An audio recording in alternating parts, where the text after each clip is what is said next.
মাটির ওই কবর গৃহে শোয়ায়ে দিলাম যারে, ডাকলেও শত কেউ কখনো আসবে না হাই মাটির বিছানা ছেড়ে। মাটির ওই কবর গৃহে শোয়ায়ে দিলাম যারে। নবী রাসূল সাহাবা ইমাম আল্লাহর ওলি যত আছেন শুইয়া কবর গৃহে লক্ষ কোটি শত, ডাকলেও শত কেউ কখনো আসবে না হাই মাটির বিছানা ছেড়ে। মাটির ওই কবর গৃহে শোয়ায়ে দিলাম যারে।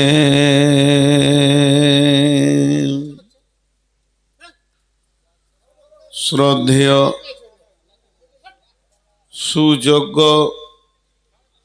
আজকের সবার সভাপতি, উপস্থিত আকাশের তারকা সদৃশ্য আলেম ওলামাবৃন্দ, সামনে আমার দিনদার ইমানদার মমিন ভাই সকল, পর্দা থেকে শুননেওয়ালি মোমেনা মা ও বোনেরা, প্রশংসা আল্লাহর, গুণগান আল্লাহর, গণকীর্তন আল্লাহর। সেই মহান মুনিব আমাদেরকে হাড় কাঁপানো শীতের ভিতরেও বসিয়ে রেখেছেন এক মাদ্রাসা কেন্দ্রিক আয়োজিত মাহফিলে। বিধায় আমরা সেই মহান মুনিবের দরবারে একবার প্রাণ খুলে শুকরিয়া করি, আলহামদুলিল্লাহ। দরুদ ও সালাম বর্ষিত হোক সরকারে কায়না নবী দো জাহাं आखिरी पैगंबर नबी मोहम्मदुर रसूलुल्लाह सल्लल्लाहु अलैहि वसल्लमेर ऊपर अल्लाहुम्मा आमीन, अल्लाहुम्मा सल्ली अलैहि, अल्लाहुम्मा बारिक अलैहि। मोहतरम मुआज्जाज, আমি আপনাদের সামনে পরকালের প্রথম স্টেজ সম্পর্কে কয়েকটি কথা বলবো বলে নিয়ত করেছি। যদি আমার মাবুদ আমাকে তৌফিক দেন তো ওমা তৌফিকে ইল্লা বিল্লাহি আলাইহি তাওয়াক্কালতু ওয়া ইলাইহি উনীব। মোহতারাম ভাই,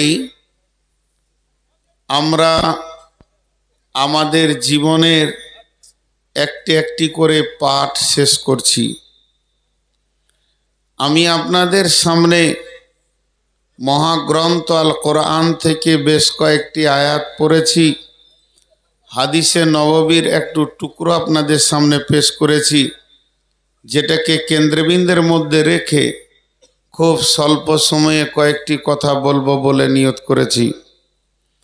তবে আমি আমার বক্তব্যের প্রারম্ভে 1, 2, 3টি কথা গুণে বলবো, আর বলে লাভ হবে না জানি, তো বলতেই থাকবো মত পর্যন্ত, যতদিন স্টেজ পাবো বলতেই থাকবো। মালদার লোক, দিনাজপুরের লোক, উত্তরবঙ্গের লোককে একটা কথা বলছি, জালসা করেন বক্তা একটা আনেন, দরকার নাই বেশি বক্তা, আপনার কাগজকে সাজাতে হবে না। আমরা বর্ধমানে জালসা করি, একটা বক্তা আনি, দেশালি ইমাম আছে, বন্ধু বান্ধব আছে, তারা আসবে জালসায়, 10-5 মিনিট করে চালিয়ে দেবে, ঝামেলা শেষ। মেন বক্তা উঠবে, 11টায় জালসা শেষ। দিনাজপুরে, দক্ষিণ দিনাজপুরে এরকম করে। এটা আপনাদেরকে বললাম, যদি আপনাদেরকে ভালো লাগে তো এটা নেবেন। ইউটিউবারদেরকে বলছি যে আপনারা যেখানেই যাবেন অন্তত ফন্টে কেউ কিছু দিয়েন না, আল্লাহর হস্তে বলছি। কারণ আমি যদি লোক না দেখতে পাই তাহলে কথা বলবো কি করে।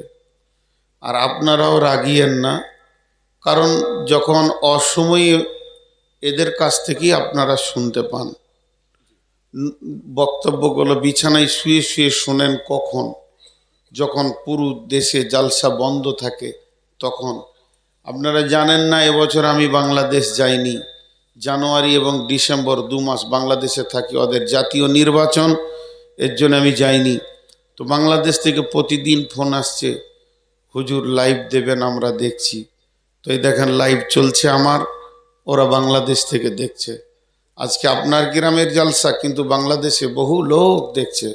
আমি কটায় উঠবো সব ফলো রাখে ওরা। অতএব এগুলোকেও বাধা দিয়েন না, তবে খুব বেশি ডিস্টার্ব করলেও হবে না। কারণ যে ঘর থেকে এসে রাত জেগে বসে আছে তাকে যদি তোমরা কষ্ট দাও, এই প্রোগ্রামটা করেছে এলাকার লোক, এত খেটে প্রোগ্রাম করেছে, আর ওদেরকে যদি ডিস্টার্ব করো তাহলে প্রোগ্রামটা করবে কে? তাহলে তোমরাই প্রোগ্রাম করো আর 2000 ক্যামেরা দিয়ে দাও, কোনো অসুবিধা নেই। তো যাই হোক, সবাইকে সবার মতো করে আমি বললাম, আমি সবারই মেহমান, বিধায় সবাই মেনে নেবেন। এখন আমি আমার বক্তব্যের দিকে আগিয়ে যাচ্ছি, আমার সব কথা বলা হয়ে গেল। আমরা যে জায়গায় আছি এটা ইহকাল। ইহকাল আর আমাদের সামনে একটা কাল আছে, সেটা পরকাল। মন চাই আর না চাই যেতে হবে।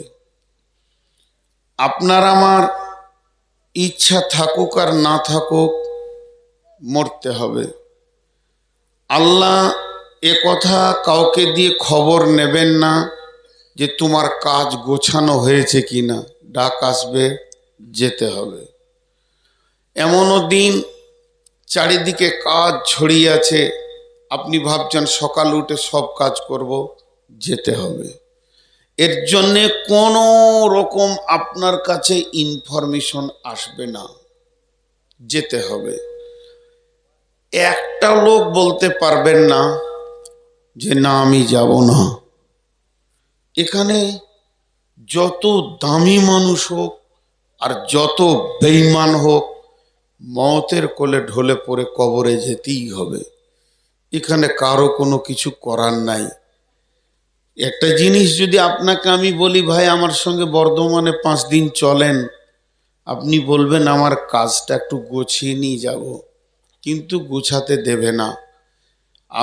এদিকে মেয়ের বিয়ের দিন হয়ে গেছে, ছেলে কলেজে ভর্তি হয়েছে, নাতিনের খাতনা হয়েছে, নাতনিকে বিয়ের জন্য কেউ দেখতে এসছে, জমিতে ধান কাটা আছে, আড়তে ধান দেওয়া আছে, টাকা নিতে হবে। এই চারিদিকে কাজের বিক্ষিপ্ততা হয়ে আছে, এসে বলবে চলো, যেতে হবে। কোনো উপায় নাই, মন চাই আর না চাই। একটু আগে আলোচনা করছিলাম, একজন দার্শনিক বলেছেন আল্লাহ দেয় একসঙ্গে, নেয় কিস্তিতে। কথাটা বোঝাতে পেরেছি? আপনাকে আমি 1 লক্ষ টাকা দিলাম একসঙ্গে, 1 টাকা কম দিইনি, কিন্তু যেদিন নিতে শুরু করেছি, দেন আপনি 10, 20, 50 করে দেন, একদিন শোধ হয়ে যাবে। তো আল্লাহ গোটা বডিটা দেন একসঙ্গে আর নেন কিস্তিতে। কিস্তিতে নেন মানে চোখ নেবে, দাঁত নেবে, শরীর নেবে, হাঁটু নেবে, ক্ষমতা নেবে, দুর্বলতা আসবে, শেষ কিস্তি জানটা নেবে। যখন কিস্তি শুরু হয়ে যাবে তখন আপনাকে আমাকে ভাবতে হবে এবার আমার পরিশোধের দিন আসছে। তবে আর একজন দার্শনিক বলেছেন পৃথিবীতে আসার ব্যাপারে সিরিয়াল আছে, যাওয়ার ব্যাপারে কোনো সিরিয়াল নেই। আসবে কে? বড় ভাই আগে আসবে, তারপরে 2 নম্বর ভাই আসবে, তারপরে 3 নম্বর ভাই আসবে, তারপরে 4 নম্বর ভাই আসবে, তারপরে 5 নম্বর ভাই আসবে। কিন্তু যাওয়ার ব্যাপারে কোনো সিরিয়াল নাই। আমি নিজের চোখে দেখেছি, আমারই 2 নম্বর বোনের বিয়ে হয়েছে, যেখানে ফ্যামিলিতে 5-6 ভাই, 5 ভাই, সব থেকে ছোট আগে মরলো, আর বড় 2টা সামনে খাট ধরে, আর তারপরে 3 আর 4 পেছনে খাট ধরে শুয়ে আছে, সব থেকে ছোট আগে চলে গেল। তো এই জন্যে যাওয়ার ব্যাপারে সিরিয়াল নাই, কিন্তু আসার ব্যাপারে সিরিয়াল আছে। আমার এই উপস্থাপনা আর মাত্র 3 মিনিট আপনাদের সামনে রাখবো, তারপর একটা উদাহরণ দিয়ে ঠিক আয়াতের ভিতরে ঢুকে যাব। তো আল্লাহ তাবারাক ওয়া তাআলা বলছেন, তোমরা যে পৃথিবীর বুকে বিচরণ করছো, জেনে রাখো আমার প্রত্যেকটি প্রাণীর ওপরে সূক্ষ্ম দৃষ্টি আছে, এবং কবে তোমাকে আমি নিব আমার ডেট ফেল হবে না। আল মৌত লাইসাল ফৌত, মত কোনোদিন হাতছাড়া হবে না। চাকরি হাতছাড়া হয়ে যেতে পারে, ট্রেনটা ধরতে পারলাম না হাতছাড়া হয়ে যেতে পারে, বাসের টাইমে পৌঁছাতে পারলাম না হাতছাড়া হয়ে যেতে পারে, আমার একটা ভালো চান্স এসছিল বিজনেসের হাতছাড়া হয়ে গেল, হতে পারে। পৃথিবীর বহুত জিনিস হাতছাড়া হবে, কিন্তু আল্লাহ তাবারাক ওয়া তাআলা বলছেন ওলিকুল্লি উম্মাতিন আদাল হাত্তা ইদা দাআ আদালুহা লা ইস্তাখিরুনা সাআতাও ওয়ালা ইস্তাকদিমুন। মা আমার, বোন আমার, প্রত্যেকটি প্রাণীর কপালে তার মৃত্যু ডেট লেখা আছে। একটা সেকেন্ড আগে হবে না, পিছে হবে না, হাতছাড়া হবে না। পৃথিবীতে যতগুলো প্লেয়ার আছে, জি, তারা ফুটবল ময়দানে নামে, ক্রিকেটের ময়দানে নামে, এক দেশ জিতে যায় আর এক দেশ হেরে যায়, কিন্তু জীবনে মতের সঙ্গে লড়াই করে কেউ জিতেছে এ আজ পর্যন্ত ইতিহাসে নাই, আর কিয়ামত পর্যন্ত ইতিহাসে থাকবে না। যেদিন মত আসবে সেদিন তোমাকে হার মানতেই হবে, মতের কোলে ঢলে পড়তেই হবে। এবার একটা উদাহরণ আপনাদেরকে আমি দিই, উদাহরণটা মন দিয়ে শুনবেন সবাই। এই এই যে গলিটা, খামারটা, ধ্যান দিয়ে শুনেন, কিন্তু আমার উদাহরণগুলোর ভিতরে খুব চমক থাকে। গোটা খামারে একটা তিরপল দিয়ে দেন, এই নেট, ভালো নেট, মজবুত, চারিদিকে টান করে ওকে বেঁধে দেন। বেঁধে দেওয়ার পর গোটা নেটটা সমান হয়ে গেল। এই যে ছেলেরা গুলি খেলে, মার্বেল কিংবা সাইকেলের বল, কয়েক লক্ষ ছিটিয়ে দেন, সব নেটে চকচক চকচক করবে। মধ্যখানে একটা ইট দিয়ে দেন, আর তার কাছে একটা ফুটো দিয়ে দেন, দেখবেন সব ধীরে ধীরে ওখানে গিয়ে top top top top top top করে পড়বে। কথাটা বোঝাতে পারলাম? আমি আপনাদেরকে বোঝাতে পারলাম? হ্যাঁ না বলে না? বুঝেছেন? তো এই বিশ্বে যত মানুষ ছিটানো আছে, কবর নামে গর্ততে সব টক টক টক টক করে ঢুকবে। ক্লিয়ার হলো? হ্যাঁ না বলছে না। এদের হ্যাঁ বলতে কত পয়সা লাগে আল্লাহ জানে। আমি পানি খাই, যদি হ্যাঁ বলে তো বলবে। আপনারা যত সুন্দর, অনেকে আবার বলছে আজকে সভাটা ছোট। কে বললে ছোট? এটাই বড়। একটা বড় সবার খবর দিব, এখন এটা বন্ধ থাক। 1 মিনিট একটা কথা, মানে প্রসঙ্গবিহীন বলেলি, কোনোদিন বলি নাই। এই পৃথিবীর মধ্যে সব থেকে একটা বড় সভা হয়েছিল বহু পুরাতন আগে। সেই স্থানটা ছিল পৃথিবীর সেরা দামি জায়গা, এবং সভাটা হয়েছিল বিরাট সভা। কত টান দিয়ে বলছি দেখেন, বিরাট সভা। অত বড় সভা তার আগে হয়নি, আর তারপরে পৃথিবী ধ্বংস হবে, অত বড় সভা আর হবে না। তাহলে লোক সংখ্যা কত? কথা বলে না। লোক সংখ্যা কত? লোকগুলো মুখ বন্ধ কেন? জি, আর কিন্তু সামনে আসতে দিব না, খুব বাড়াবাড়ি হয়েছে। নূর মোহাম্মদ এত পাঁকের গঞ্জ নয়।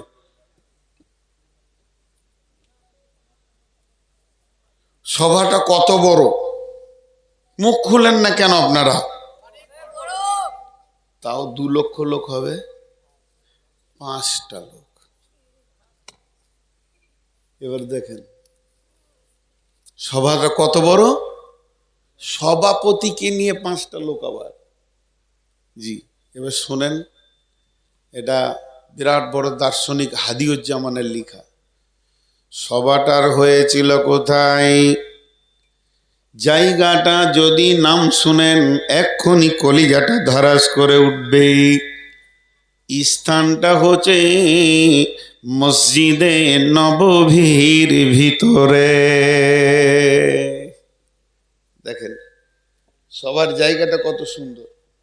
কি রে বাবা, আর আসবে না? ছোট হয়েছে, আমাকে বললি না একটা বড় কিনে আনতে। নাউজুবিল্লাহ। নাম্বার 2, পৃথিবীর সেরা জায়গা মসজিদে নববী, তার ভিতরে হচ্ছে সভাটা। এবার সভাতে লোক সংখ্যা কত না 5 জন। সভাপতির নামটা শুনেলেন। সভাপতি ছিলেন নবী মুহাম্মদুর রাসূলুল্লাহ সাল্লাল্লাহু আলাইহি ওয়াসাল্লাম। প্রধান বক্তা হলেন আবু বকর, দ্বিতীয় বক্তা হলেন উমর, তৃতীয় বক্তা হলেন ওসমান, চতুর্থ বক্তা হলেন হযরতে আলী। এই 5 জন মিলে সভাটা হচ্ছে। এই সভাতে যে লোকগুলি ছিল, হযরতে নবী মুহাম্মদ সাল্লাল্লাহু আলাইহি সাল্লামকে যদি নারীর এক পাল্লাতে চাপানো যায়, আর পৃথিবীর সমস্ত মানুষকে যদি আর এক পাল্লায় চাপানো যায়, তারপরও নবীজির দাড়িটা নিচে নেমে যাবে। শুধু তাই নয়, সমস্ত উম্মতের যা সম্মান আবু বকরের একাই সম্মান তার থেকে অনেক বেশি। এই সভাতে 5 জন। আলোচনার বিষয় কি ছিল? নবীজি বলে ফেললেন, আবু বকর রে, উমর রে, ওসমান রে, আলী রে, আমি আখিরি পয়গম্বর, তোমাদেরকে একটা জিজ্ঞেস করছি, তোমরা মুখ খুলে উত্তর দাও। এই পৃথিবীতে মরার আগে, মরার পরে তো জান্নাত আছে, কিন্তু এই পৃথিবীতে মরার আগে তোমরা কে কি বেশি ভালোবাসো? 3টে করে জিনিসের নাম বলো। আবু বকর, তুমি 3টে জিনিসের নাম বলো। উমর, তুমি 3টে জিনিসের নাম বলো। ওসমান,